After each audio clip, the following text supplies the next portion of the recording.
Good morning, happy afternoon, happy Wednesday, guys. Welcome to week 3 of live streaming over here. Yesterday had a little meltdown after streaming on Tuesday with Kelly offsite. I came back home, tried to reset my stuff back up, and realized I broke my camera. Super sad about this, but it is off on its way to get repaired, and guess what? I think I did all right. I got my iPhone to set up as my camera, so we're feeling good, and our comments are looking good today, so I am super excited. My voice is very soft. Okay, let me see if I can fix that really quick. Thank you for telling me that feedback. Let me know if that's sounding better for you guys. I appreciate that. Almost cut myself off there. Okay. Guys, I am extremely happy today. My guest is someone I played soccer with about 12 years ago, and before I bring her on, I will just kind of put this out there. And I'm not just saying this, she is literally one of the people that sticks out in my head as one of the best soccer players I ever played with or against. I don't know what it is about her, but she has stuck out in my memory as someone like that. So this is really an honor to have her on. Kelly, yes, unfortunately. And check this out, guys. I got my comments to finally work with your names in there. Unfortunately, it was something that happened there, but don't worry about it. It's all good. And all right, cool. Looks like our sound is back. All right, we are cruising here. So we're bringing Laura on. I have some awesome questions lined up to talk to her about. She is going to be, I think, really inspiring for everybody. Me included. So you guys, welcome to Laura. Thank you so much for joining us today. And you look great. And you are, I don't know, I didn't prep you for this. Would you mind standing up to show everyone how very pregnant you are? Yes. Oh my gosh. Yes. Yes, very pregnant. How are you feeling? Good. Really good, actually. So I keep like waiting. Everyone says like, oh, the end, you're going to get to this point where you're just like, get this baby out. I'm over it. I'm like, well, I'm not quite there yet. I mean, I'm uncomfortable a little bit, but still feeling pretty good. So That's good. Do you guys have a plan? Like, is there a date that you guys will induce if you don't, if it doesn't come naturally yet?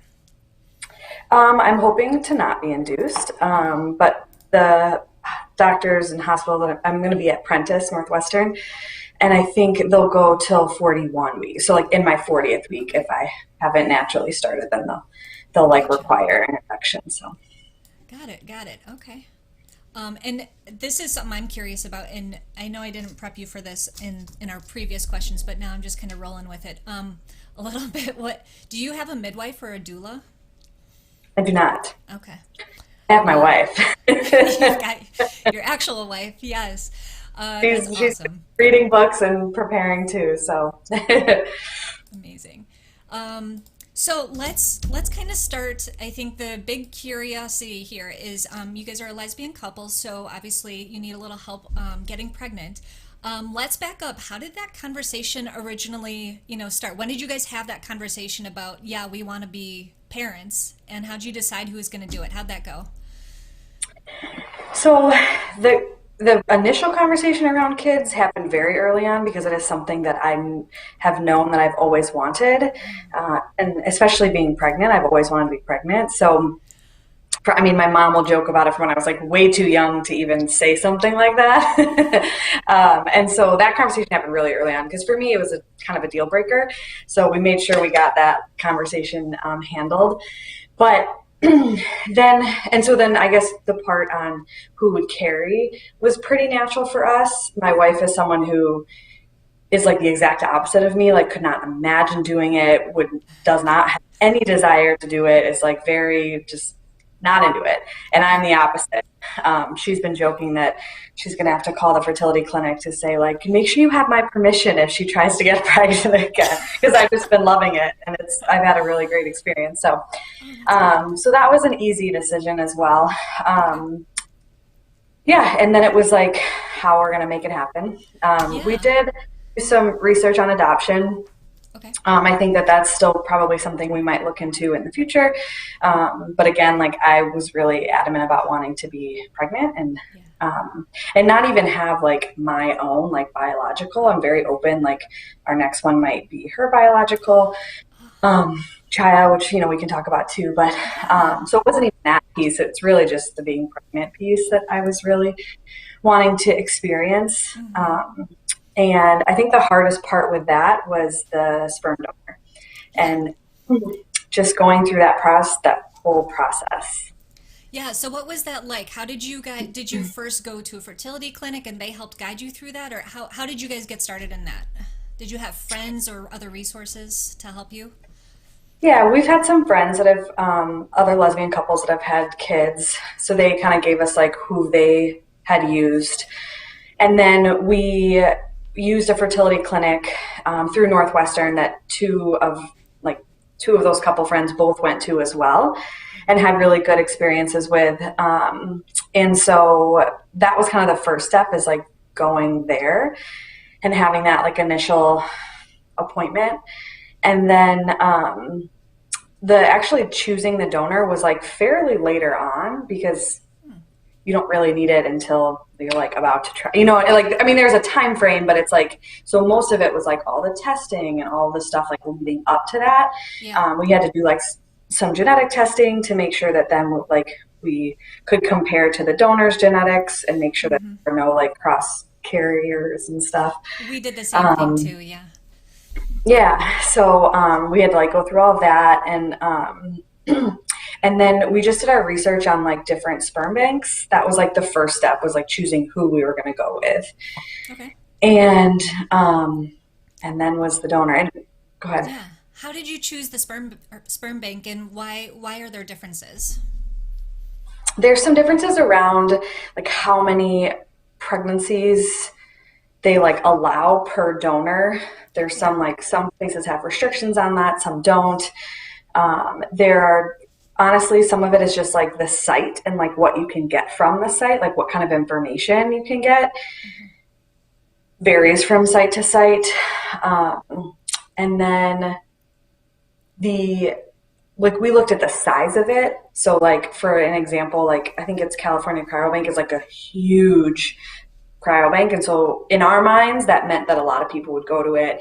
And we had a lot of discussion and thoughts around like the whole, they could have like 15 siblings running around or half siblings running around, and that was strange for us to think about. And so we went with like a little bit of a smaller place.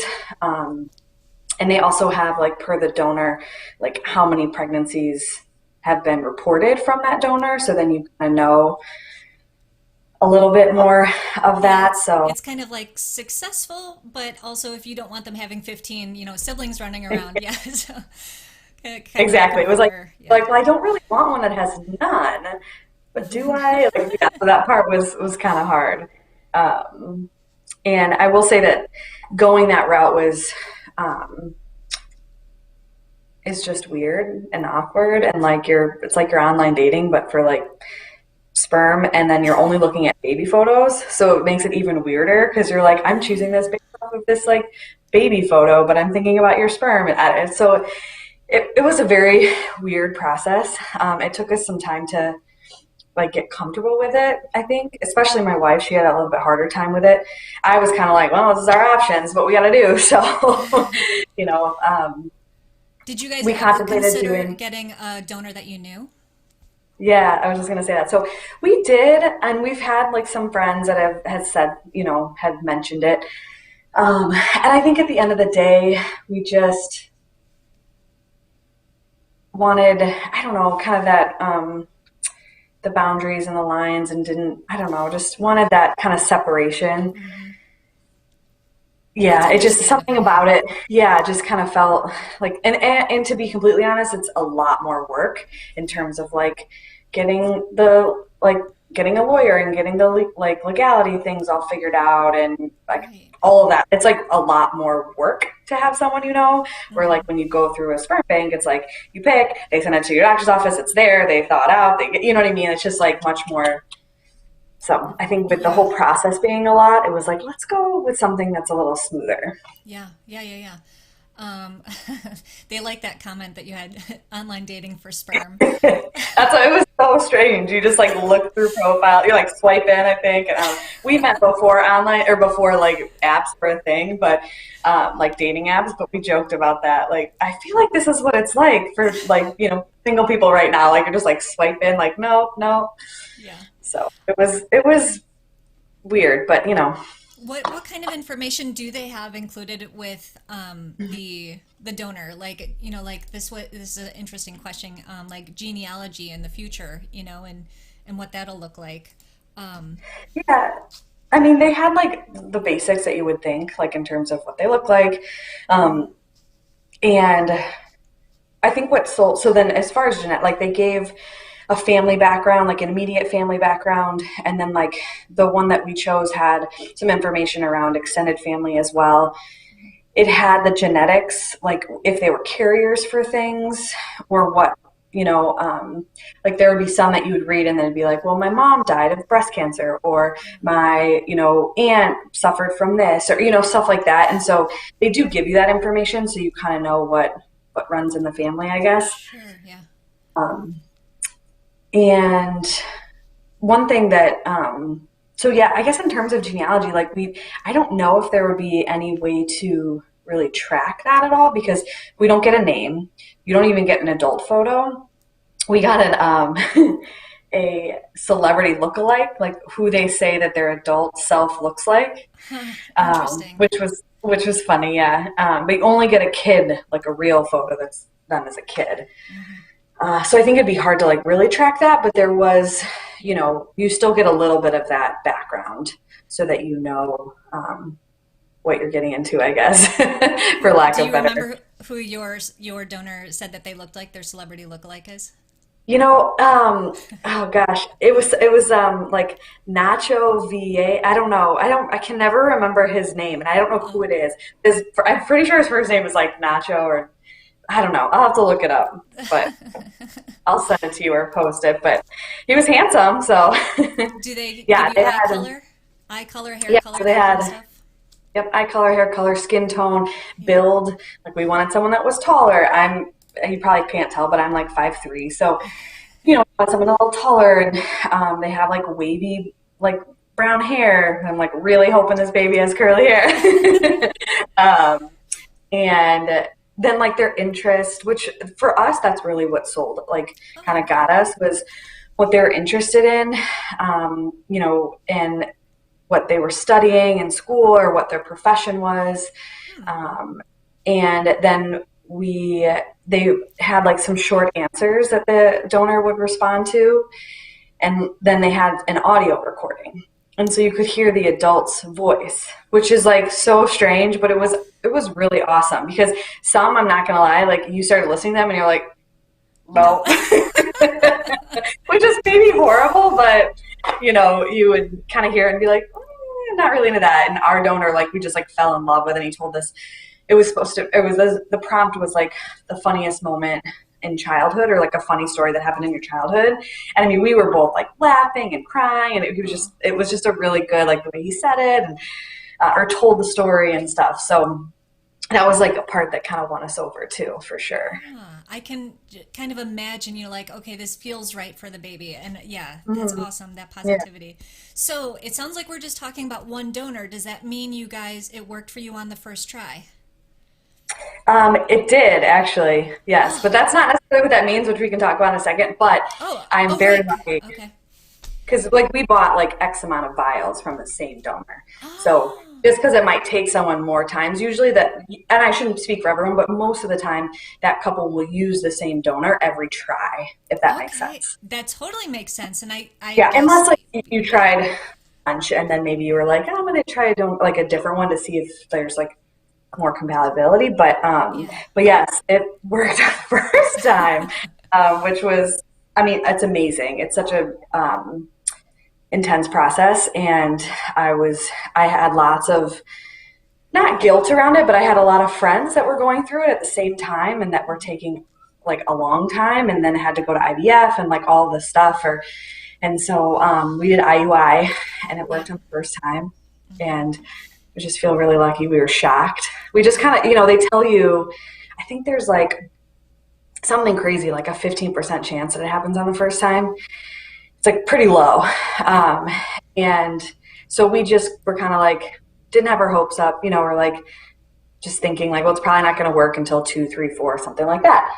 Um, I had not like to say anyone should do this on purpose, but or could even do this on purpose, but I had some polyps in my uterus about like 6 months before. Yeah.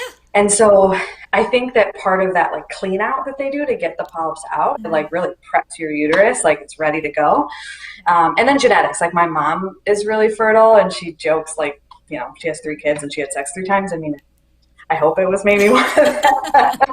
But so I think some of it's genetics, but I think that, helped me in a way because it was like clean and ready. And yeah, so we were really lucky. That's awesome, Laura. And now you're pretty healthy already, though. I think that that's an important factor. If you don't mind, how old are you? I am. I was like, how old am I? I'm 34. Okay. Yeah. I don't know why I like pregnancy brain. I'm going to blame that. It's been getting worse the closer I get. I'm 34. Well, that's Yeah. good I don't know too. why I feel like I don't trust that, but because when you're in a pandemic, you don't really understand like what time is. And Exactly. so What my year is birthday it? I happened don't during even that, know but anymore. I Yeah. know. I think that probably And, works for you a little bit too, is the age. Because, as soon as you hit, they always say, now they say 35 is where your chances start to go mhm, down. And I'm 37, so I knew age was working against me. I started when I was 35, and I waited until a year into it just to go see the gynecologist. So about mhm. it, So I got a really late start. I think that it's awesome that you kind of had the help of going to the fertility clinic when you guys decided to start doing this. Now, going into it, did you do nutrients and diet change or anything like that in preparation for it? No. Oh my God, you're so No, lucky.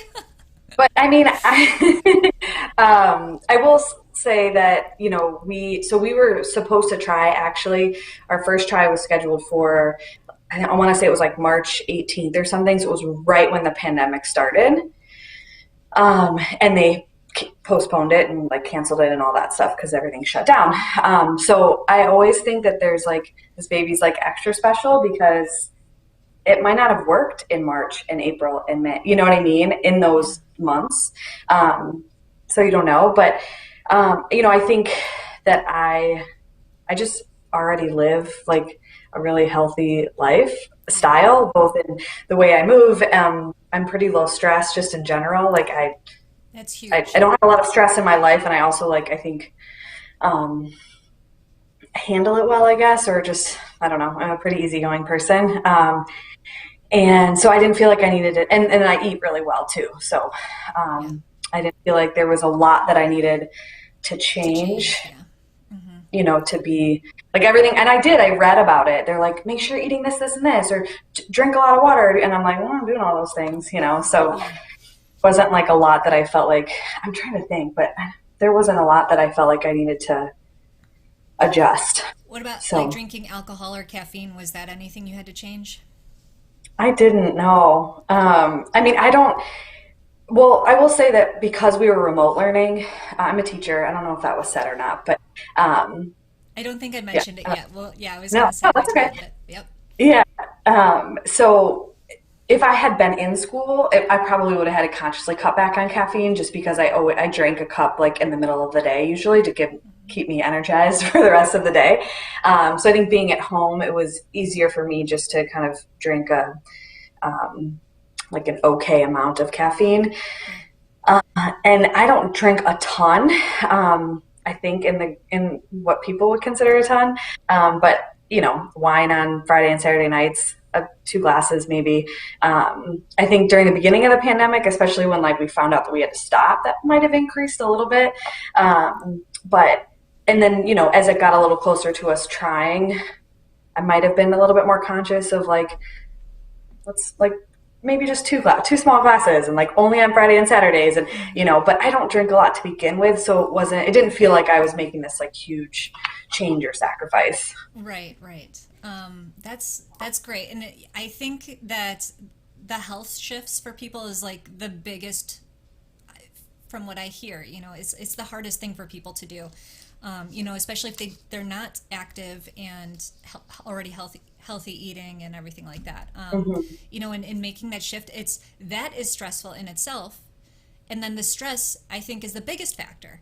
So it's like, for us, we made changes kind of gradually. We went cold turkey on like, we're not drinking any alcohol right now, like none at all. And, but we tried to cut back, and we were still not having any luck. And I think that, I don't know. I don't know if you know this, Laura, but I'm in the 2-week wait right now. We go in on Saturday for our blood test. I know. And I'm like, so far, I feel like we've done everything good. And I had polyps last year as well. And I had those removed. And then they did another look and everything is really clean in there. So I'm like, I feel like I didn't know that. Yeah. Okay. Thanks. And mine was IUI as well. And it was our first one. So we'll see if it works. Okay. But I do think, the stress and being healthy is such a big thing. Now, so you've been working out for a long time, and I'll introduce this a little bit here, knowing based on what we were talking about before. So you were a CrossFit coach for a while, and you've been doing CrossFit for a long time. And I didn't pull it up. I wish I had, but Laura posted a video last week, guys, of her. Were you doing deadlifts? Is that what you were doing, or was it? I can't remember. The medicine ball one. I was doing I had like a slam ball that I was doing like cleans and squats. This slam ball up over her belly. And I'm like, oh my God, this is what I love to see. And, me as a coach, I've coached people, when they're 37, 38 weeks pregnant as well. And I'm like, oh my God, what are you still doing here? But as long as that's part of your lifestyle going into it, you can continue it. So talk about that a little bit, Laura, on how your experience as a coach leading into this, and like how you knew where your boundaries were with working out. Yeah. So I think that, there were some things that were, like that life happened. Like I had a slight injury and then the pandemic. So I was already like working out at home and not at a gym. So there were some factors that like helped the transition, I think, not feel as abrupt of like, I think some people might go through the like missing out stage of like, if they are a part of a gym, then they can't do what other people are doing, or they feel like, where I was by myself, or working out with my wife. And so I think that was, a smooth process. And then, I was nervous about it because of the intensity of workouts that I'm used to. Lifting heavy and high intensity and things like that. And so I was definitely concerned about what I should be doing. And I just remember my doctor, and I know every doctor will probably say something slightly different, but she was like, keep doing what you're doing. Like, I remember her saying to me, just don't be crazy. I was like, okay, I guess I can feel that. She's like, if you feel good and like it's good, just like don't do anything crazy. And I'm like, okay. And so I think just with my background, like I competed in CrossFit for a while, so my training was like super elevated. And then I didn't do CrossFit for like 6 months or so and did some other variations, and then I was back to it, so I've had experience, and then my education and experience coaching and stuff and training. And so I was just able to, there's the whole like heart rate thing. My doctor was like, it's a myth, like don't pay attention to it. As long as like you feel good, like there's no real evidence that shows that elevating your heart rate is bad for you or the baby. What was the word? I'm trying to think of the word she used, but I wouldn't want to be at like, I could barely breathe for hours on end kind of thing, but like no one can do that. That's not what we're talking, you know what I mean? And so I think after talking to her, I felt very, much more calm about it, and just like, I'm really in tune to my body. And so I just listen, like, I know I think people kind of tend to like roll their eyes and they're like, listen to your body, but that's really what I did. And yeah. I think I was even a little bit like that, prior to being pregnant. Like, it was hard to do that because I was so set, like, this is the workout, this is what I want to do. And that mindset really shifted in me when I got pregnant, and I just listened to my body. And I mean, I was still, lifting all up to it, even in like the 2-week window I was. And then really like, you know, I would say definitely through, I mean, the first trimester, like you are lower in energy. So some days that was just harder in general. Okay. But I mean, I was still like lifting, I think what other people would consider to be very heavy for quite some time. And then I would say probably like mid-pregnancy, it kind of started maybe the weight going down a little bit, but still like fairly intense, I guess, if you want to call it that. Probably up until like, I don't know, maybe 2 weeks ago, 3 weeks ago. And I think too, for me, it was how often. So what I would consider like my intense workouts, they only happened maybe 3 days a week instead of 5. And the other days were more like a lower intensity or lower weight or just like a bike or, something like that. So the quantity of my intense workouts came down throughout pregnancy. And then, yeah, it hasn't really been. Kelly said she didn't want to leave the couch when she was pregnant. I know. I guess first trimester. I know. And I think for me, like working out has been a part of my life for so long, and it just really grounds me, and I think it helps with stress. It makes me feel good in all ways, and so I just. I did my best to listen to my body and made sure and knew myself enough to know that even if I did something small, I would feel better. Right. And so that's where like on the days that I was like really tired, like it might just be a bunch of stretches and some band work. And I sit on the bike for 15 minutes and like, that's it. Yeah. Right. Yep. Which is like kind of what happened this morning. But again, that first trimester too, or like not feeling like fixed on something. Like if I had a plan and I got into that plan and I was like, this is too much or too many repetitions or it's too heavy. Like where normally I'd be like, if I wasn't pregnant, I'd be like, you can do this. It's like a mind, right? Like I know I'm capable. Push. Yeah. Mm-hmm. Where now that I'm pregnant, I'm like, okay, I'm going to go down and weight, or I'm only going to do 8 reps instead of 10 reps or, something like that. So just being flexible. Yeah. Now, do you also do like like yoga or meditation or anything like that as well? Or are you kind of just everything you just said with like the CrossFit and biking and stuff like that? So I definitely did at least one day of yoga, like prenatal yoga, I would say up until, I don't know, probably through first and second trimester for sure. Mm-hmm. And I think, yeah. And then I definitely make sure I stretch. And like right now I have like my exercises that help with like relaxing your pelvic floor. And so like making sure I'm doing those like 3 or 4 days a week, either after a workout or if it's a rest day, then, on that day. But, I also get kind of tied into things, and my sister-in-law was like, stop doing down dog because my baby right now is head down. And so she was like, stop doing down dog because that could flip your baby. So then I was like, no more yoga, which I know is like an extreme. But so I just kind of do my own sequence of, of stretching. That's in response to riding a real bike while pregnant. Yeah, it's well. So I had a rower, for those that know like what a row machine, like an erg. And that quickly got super uncomfortable because I'm just like running into my belly. And so I was like, can we buy a bike? So we got a bike, I don't know, a couple of months ago. And it has been a game changer for sure because I can just, like I said, sit on it and not, have to be super intense about anything, but still feel like I'm moving a little bit and get a little sweat on and stuff. So yeah, it's get helpful. the heart rate up, release the endorphins. The endorphins is what, keeps us healthy. Yeah. I'm a strong believer in that. Yes. Yeah. I love that. So it sounds like you're active a little bit, like 7 days a week. Do you give yourself rest days at all? I do. I would say now, well, also because it's winter. So when it wasn't winter, I would like work out 5 days a week, and the other 2 I would try to go on like a half-hour walk, or my wife and I would go on an hour walk, or we would do something like that.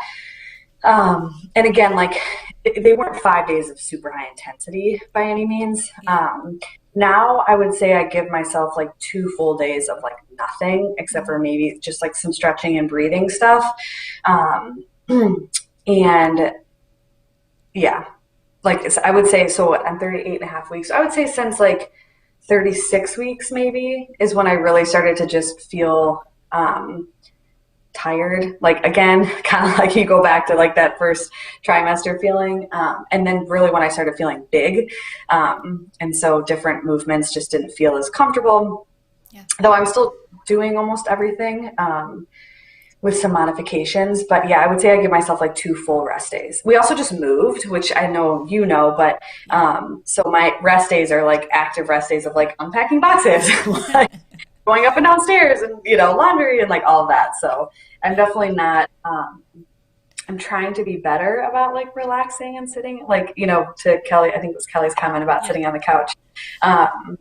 My good friend that I was talking about, I think earlier, maybe just with you, but she's like, make sure you take it easy and like rest. And I'm like, okay, I'm trying so hard. There's just a lot to do. And like, so I'm trying to sit more, and standing is not as comfortable. My belly is very heavy, so I'm trying to take it a little bit easier. Yeah. So do you have a workout? Like, do you know already after the baby comes, like what your plan is for working out and continuing that activity is, or is that also just wait and see? I mean, I think it first depends on if I'm able to have a vaginal delivery or a Yeah. C-section. Right. But I think that I have found there's two programs. So I think maybe we talked about this before, but in terms of like where if I was getting any workout information from other sources, Yeah. and so I started following a few people or a few programs like on Instagram, um, and that like I've had friends reference. One is a program that I was going to do just as an athlete, being working out in my own home, and they actually have like a postpartum program. Hmm. So I don't know if you want the names of them, but No, yeah, we street can. parking. Yeah, Okay. absolutely. So street parking is the one that I had been following and doing some of their workouts, and had kind of contemplated like if we're not going to go back to a gym, like maybe I want a program. Just for me, like I know I'm capable of programming my own workouts because that is what I do for a living, but Yeah. that's also what I do for a living. So sometimes I like just to be told what to do. So, and they have a really great postpartum program. Um, and then another woman has a program called, I can never like really say it. It's Mama Stay Fit, like Namaste, I Yeah, think. Mama It's like Stay. Mama Stay Fit. Yeah.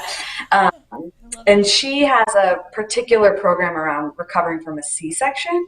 Oh, So I think like if I'm please are able to have a natural whoops. vaginal birth, then I will probably choose the street parking program. I think Yeah. it's like a 4 week postpartum. And then if I, have to have a C-section, then I'll probably go with the other program so that it's more C-section focused. Um, but, I think my background and expertise in fitness will allow me to, do that journey. I think for me, it's not understanding like pelvic floor and your core coming back together and like all of that stuff. And so I really want to make sure that I'm doing the things right, like right away, early on. Yeah. And then, so probably some sort of like 4 to 6 week program. And then after that, I think like listening to your body and, and then I think from there, just like I'm doing now, like I know modifications, I know how to ramp up in movement. Like that's, again, what I do for a living. So I don't think I'll do like an entirety, like I won't do like years and years of some sort of programming, but I think that initial, like, how does my pelvic floor recover? How do my abdominals recover? Things like that, I think will be really helpful. That's my and I from my research, that's the biggest thing that to be aware of. And I'll put this up here too. Kelly did Fit for Mom after her first son was born. And I think, and I don't know if this is the same as the stroller, the one where you actually bring your kid to like a gym in a stroller and you kind of do the workout with Cool. them. I've Yeah. seen that as well. So, yeah, it's we have an advantage because we can write our own workouts, but I think the majority of people, that's why they sign up for a gym or for classes, because they don't want to or they don't know how to. And Yeah, so, absolutely. so I think, yeah, having you said street parking and Mama Stay, which I'll put those links into. Did I say that right? Street parking is what you Yeah. said? Yeah, okay. So I'll put those links into the video after we finish it up. Oh, stroller strides is the other one. Yeah, I think So I've yeah, seen that where you, yeah. yeah. And, obviously pandemic times cause for having to find different things, but, Right. you know, that's kind of where I'm at with those two at least. Yeah, So yeah. That's really cool. And I so think let's that'll be one of the hardest. Oh, sorry. no, no, that's fine. Please go ahead. I was just going to say, I think for me personally, that'll be one of the hardest things with postpartum is not moving for, I think, 4 to 6 weeks, depending. I think that's going to, I mean, I know that you're busy and I know that like you have a newborn you have to take care of. Like I get all of that. But I think that like mental, emotional, like all of that aspect, I think will be hard for me to not move. Right. You definitely seem I like think someone that so. doesn't want to sit still.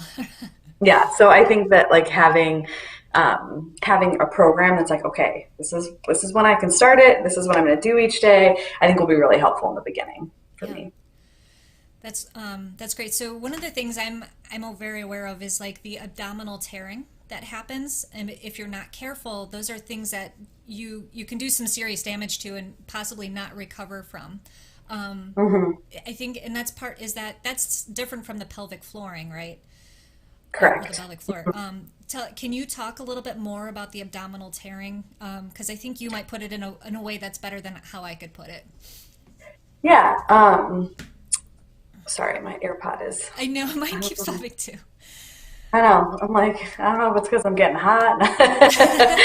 um, okay, so the biggest thing with the core is making sure that you don't have coning, which is like like right in the middle of your belly. Like it'll literally like pop out into like this little like I don't know like Bulge. I don't yeah like a bulge that comes like straight down the middle of your belly. Um, and so you really from my knowledge and what I researched and all of that is very quickly avoiding like planking. Um, I don't have a pull-up bar, so but like hanging can often do it. Like anyone that's hanging and either doing pull-ups or like a knees to elbow or a toes to bar or some sort of leg raise, or like a flutter kick or like anything like a hollow hold can cause that to happen. Um, and so I almost immediately stopped doing all of that. Yeah. There's just so many other things that you can do to activate your core. I think I did planks for a little bit, probably until I started showing, and then I felt like it was heavier and I wasn't able to be as controlled as I felt I needed to be, and so Right. I just stopped doing them. Yeah. And a lot of the functional movement that I'm doing is working my core, and then it's really good to do a lot of like oblique stuff, um, and like bird dogs, like being on your hands and knees, so that you're like just being on my hands and knees. Like my core is still working really hard right now because it's expanded around a big belly, like you know what I mean. And so that's still difficult, and it's still working without the strain of being up on my toes. Gotcha. So a lot of bear holds Oh. then, right? Yeah, except my knees are like on the ground. I don't even lift Yeah. my knees. Isn't it a bear hold like where you lift your Yeah. knees up off the ground? It Yeah, is, yeah. I bring that. I think yeah. my husband's watching it. He hates bear holds, so. Oh Um, yeah, yeah.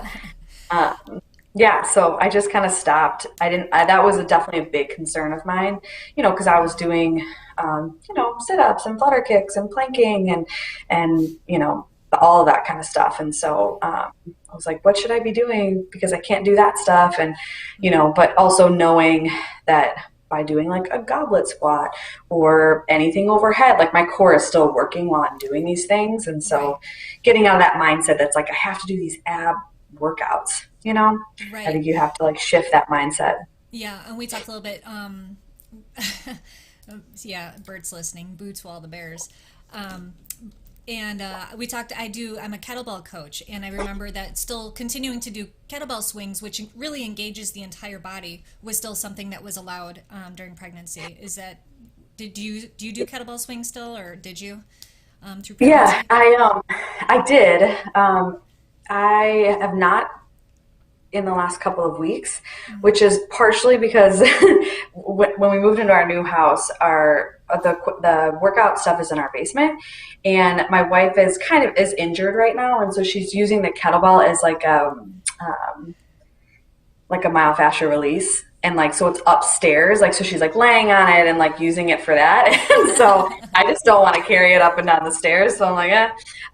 And eventually your belly gets so big that it wasn't comfortable. So, but I did do it, I would say up until third trimester maybe. And then, once that like 34-ish weeks when I was like, oh, there's like a real big belly there. Yeah, It just kind of got uncomfortable, but yeah. totally understandable. Do you, did you, I know that we're in a pandemic, but I do know some sports were still running. Have you been playing at all, or were you playing No, even before the pandemic? I wasn't. I had stopped playing soccer. I played, I'm trying to think. It had to have been like the fall, right? Fall, winter, spring. Yeah, because I got Yeah, pregnant in the spring. That'd have been the fall that I maybe have played a few times. I didn't play over the winter at all, and then I got pregnant in May. gotcha. Um, yeah, in May.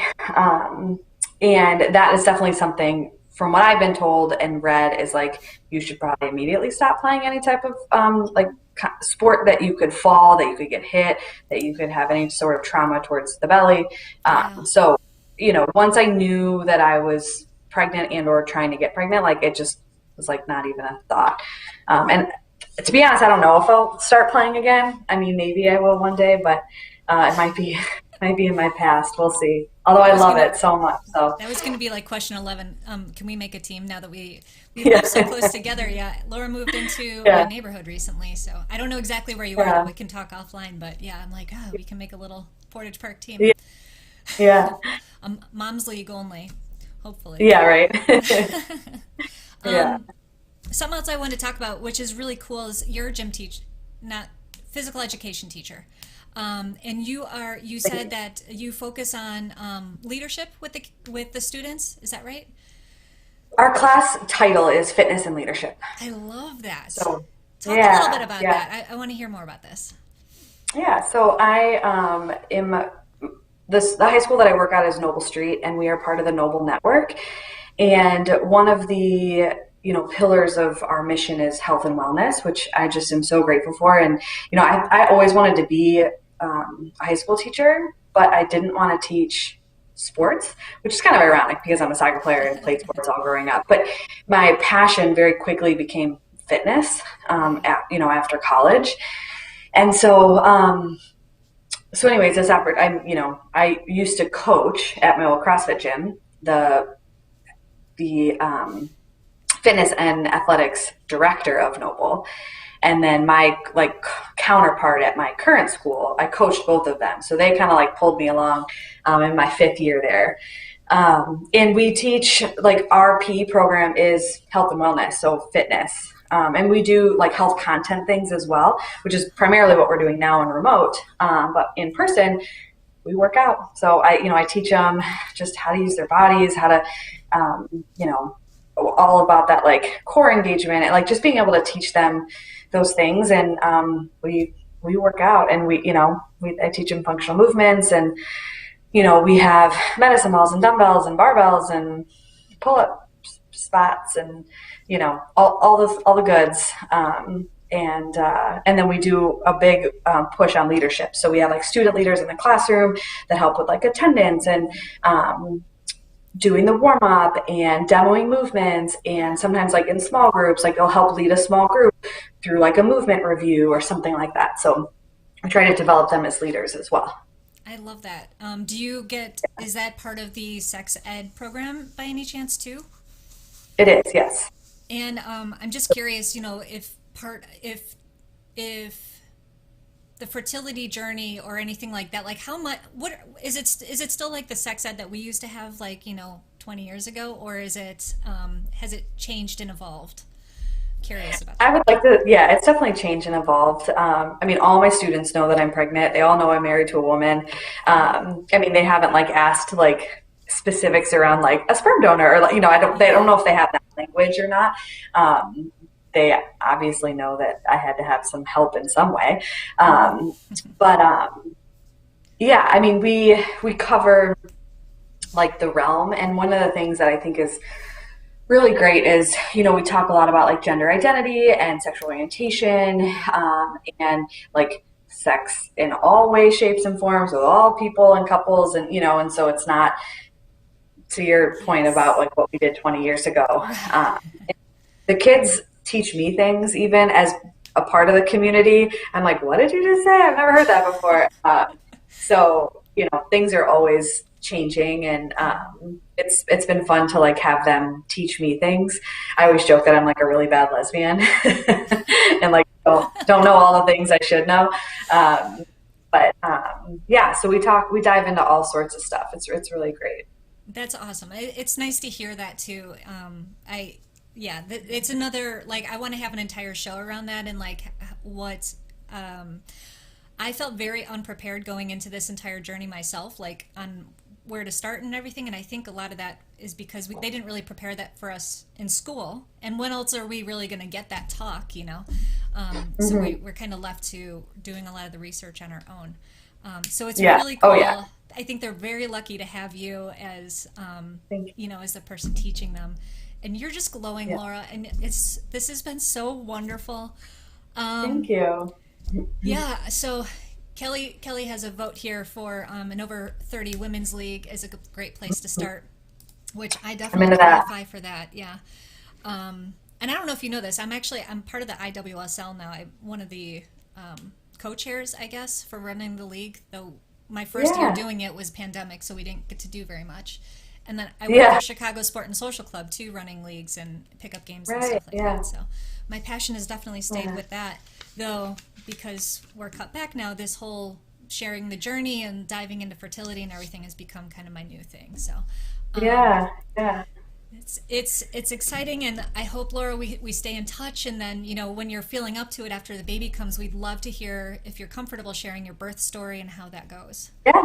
Yeah. Absolutely. I know that I've been joking that like the hardest part, well, as you are in it right now, like so much of pregnancy is waiting, right? And so it's like you wait the 2 weeks, then you wait till your first ultrasound, then you wait for your first trimester to be over. Like it's all this waiting, right? But like this waiting right now, I think that's not worse, but I'm just such a planner. I like to know when things are going to happen. I like to be prepared for them. And so this, like, it could happen in 10 minutes. It could start in 10 hours, in 10 days. Like, Yeah. it's not fun. Yeah, and then even once it does start, you don't know how long it's going to take. Yeah. Totally. Yeah. Yeah, exactly. So I just I think I found a good place. I'm like, everything is where I feel like I need it to be. And like work is all tied up. And so I'm like, whenever you want to make your grand debut, you come on through. So see what happens. Well, good luck to you. I hope that it's a smooth birth and that everybody's healthy. And Thank you. what hospital are you at? Do you know? Apprentice, Oh, Northwestern. got it. That's right. You mentioned that. That's great. I don't know where I'm going Yeah. to be actually. That's something I'll find out hopefully soon. But Yeah. Well, if you need any, I love my doctor's office, and I love Prent. From what I've heard, like it's called Hotel Prentice, and they're just really great there. So, um, I'm excited about it, and I really like my doctor. So your doctors. and if So what clinic did you end up going to or going with in Chicago? I went through. I want to say it's just called the Northwestern Fertility Clinic or Fertility Okay. Clinic of Northwestern. But it's Dr. Feinberg is like the head of it, and the Okay. Feinberg Medicine or Feinberg School of Medicine is part of Northwestern. Okay. Um, so I mean, I could definitely send it to you, but and I also loved that clinic, which I hope you do too, wherever you are. But Yeah. they were just like amazing. Every nurse was amazing. Every doctor, the psychologist there, like everyone was just so great. So Interesting. we had a really And great were experience. Did you choose them for any particular reason? I guess I should have asked this Just back because when we were I talking about this part. Sorry. Yeah, no, that's okay. Just because we had friends that had Okay. gone there, and actually the one couple friend had Dr. Feinberg and was like, "You should go there. She's amazing." And then we were like, "Okay, this is the clinic we want to go to." And I just knew I wanted to be up at Northwestern. I think maybe it's a little bit of this in me, but it's just the best in Chicago, It and is, so I was like, yes. I want the best. So I knew that right away. And so then when I found out they were at the clinic, and then my other two good friends, um, who are on their second baby actually, they went to this clinic but with a different doctor. And when I called, just I could get in earlier with the other doctor. Her name's Dr. Goldman, and I'm so happy. She was just incredible and so amazing. So it was just from referrals, just Got it. friends telling us they went there. Yeah. So Perfect. Yeah. yeah, Well, awesome, Laura. Thank you again. I'll actually wrap it up here. Instead of dragging it out for a whole nother round of reading.